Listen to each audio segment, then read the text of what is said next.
Bom dia, pessoal. Como eu tinha prometido ontem, né, vou passar agora as explicações sobre as duas questões que eu coloquei nos meus stories lá no Instagram, tá? Falando sobre imobilização de coluna ou não.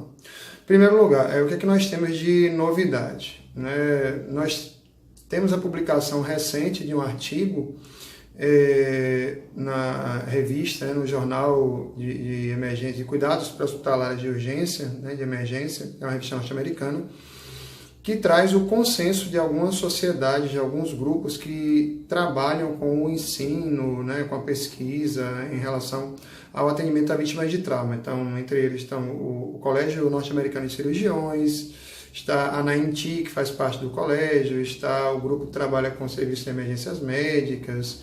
Esse consenso ele tem uma ratificação de sociedade ocidental e sociedade oriental que trabalham com trauma, né?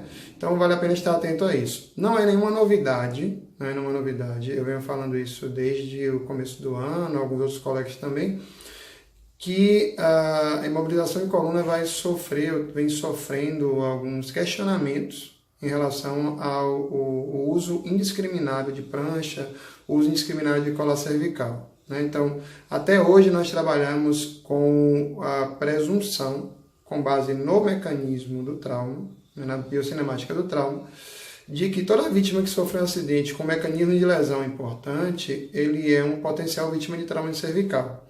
E aí, indiscriminadamente, a gente faz imobilização, né, o uso da prancha, do colar para todo mundo. Então, um dos primeiros pontos que ele vem trazendo como consenso é que não é possível, é muito difícil você conseguir, não é possível, é muito forte, né? Não é muito difícil você conseguir imobilizar a coluna, independente do equipamento que você vai utilizar.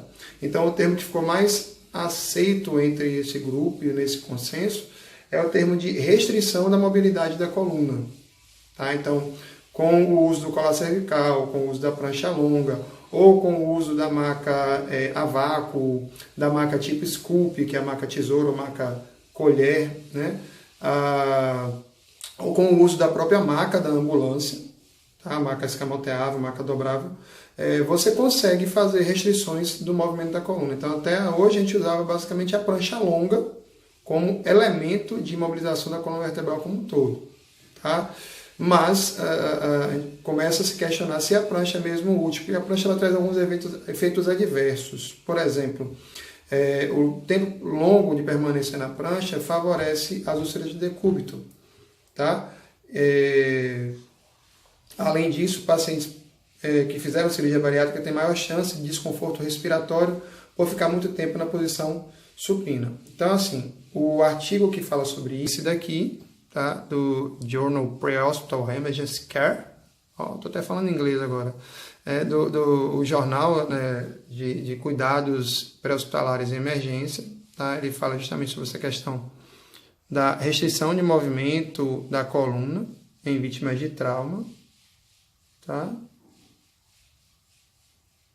Que é e o artigo trata de um consenso, né, desses diversos grupos.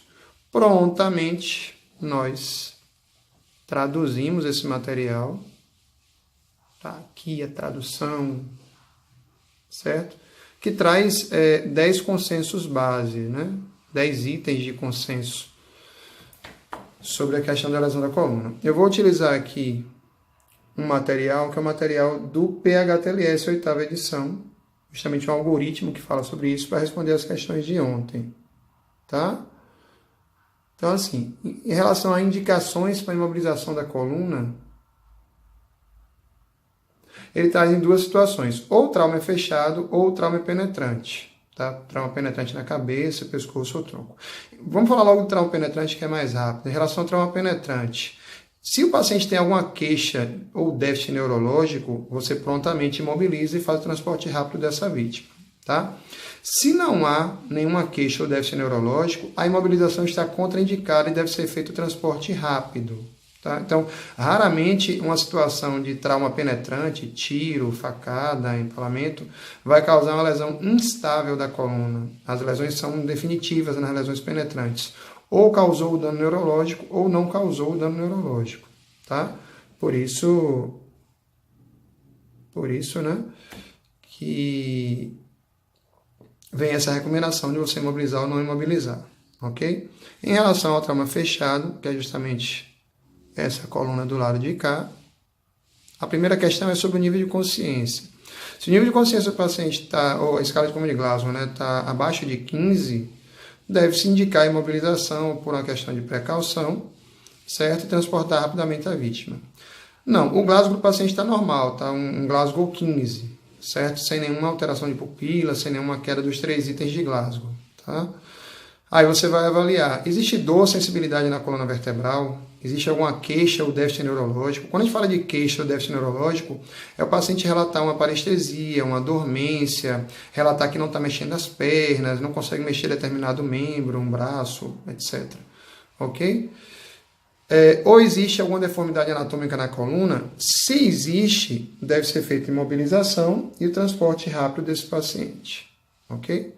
Não existe nenhum desses três. Não tem dor, sensibilidade, não tem queixo, déficit neurológico, não tem deformidade anatômica. Então, você vai avaliar o mecanismo de lesão. O mecanismo de lesão preocupante é aquilo que na cinemática do trauma a gente entende, né? Que são os acidentes automobilísticos, queda de altura, queda em qualquer situação, principalmente nos idosos, etc. Né? As lesões fechadas que não ocorrem penetração, mas que preocupam em relação ao trauma de cabeça e coluna, que tem evidência, né? Pela cinemática de lesão de cabeça ou coluna. Opa, desci demais.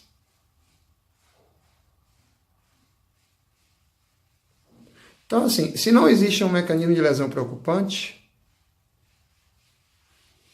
a imobilização está contraindicada, tá certo? O mecanismo de lesão é preocupante, então a cinemática aponta, né, para o risco de lesão da cervical, da coluna, né, como um todo. Aí você vai se questionar, existe presença ou evidência de álcool ou drogas? Ou existe alguma lesão que distraia o paciente? Por exemplo, uma fratura de fêmur, uma fratura de pé, uma escoriação maior, uma laceração maior, que possa distrair o paciente em relação às suas queixas neurológicas? Ou ainda, existe a incapacidade de comunicação? O paciente não fala a língua portuguesa, só fala outra língua e você não consegue se comunicar.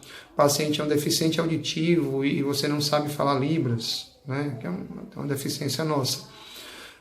Ou é uma criança que ainda não tem boa capacidade de comunicação, apenas está chorosa. Então, se existe um desses 3 itens, é claro que você deve imobilizar e transportar.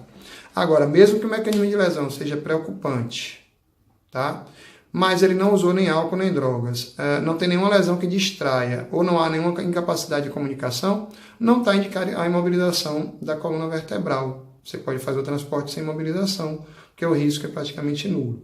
Então, assim, 2 outros estudos têm reforçado essa questão, que é o estudo do Canadian Rolls, que já vem falando isso há algum tempo, o Nexus, tá? Que é outro estudo também, são 2 estudos da área de radiologia que reforçam o uso mínimo de imobilizações, o uso mínimo de uso de raio-x e tomografias para avaliação da coluna nessas vítimas onde o risco de lesão da coluna é menor, tá certo? Então, assim, lógico, o PHTLS traz no final uma orientação, né, para a gente usar o raciocínio clínico. Em caso de dúvida, use o raciocínio clínico e imobilize se você tiver dúvida, depende muito da situação que você está atendendo. Mas essa é a grande ressalva. Então, nem toda vítima de trauma fechado, por mais que o mecanismo de trauma seja preocupante, realmente vai precisar de imobilização, principalmente com prancha longa, tá? E nas vítimas de trauma penetrante, se não existe déficit neurológico, não há indicação também da imobilização da coluna, certo? Agora, se existe o déficit, claro, deve-se imobilizar a coluna como um todo de maneira preventiva, né, para o transporte adequado desse paciente. O artigo que eu mostrei para vocês, eu vou passar depois o link para ele, né? Mas está aqui, quem quiser já olhar aqui no vídeo, está aqui o artigo e está aqui, certo? Eu recebi ele nas minhas redes de contato, tá? Você pode procurar ele aí na net, certo? Procurando diretamente na PubMed você acha, tá? Esse arquivo que eu estou mostrando aqui para vocês. Eu baixei da PubMed, Tá disponível, público. Ah, não sei ler inglês. Copia, cola no Google Tradutor e vai lendo, fazendo os devidos ajustes, claro. Tá? Então, eu copiei aqui, botei no Google, traduzi fazendo os devidos ajustes. Lógico. Tá certo? Então, tá aí a resposta às explicações dos porquês, que uma era falsa e a outra é verdadeira. A segunda pode ser falsa, pode ser falseada. Eu coloquei falsa em 2018 apenas por um detalhe, por conta do uso do termo imobilização da coluna, tá? Já que hoje é possível você usar o termo restrição do movimento da coluna, que estaria certo, não estaria errado. O artigo traz, falando sobre isso, né, que você tanto pode usar imobilização como restrição. Porém, o termo mais aceito no consenso é o termo de restrição do movimento da coluna. Tá? Se ficou claro como água, dá um ok, dá uma curtida. Se ficou claro como petróleo, ou seja, está meio escura a resposta, está meio escura a explicação, manda mensagem para a gente que eu vou respondendo, vou esclarecendo o que eu puder esclarecer. Beleza? Abraço!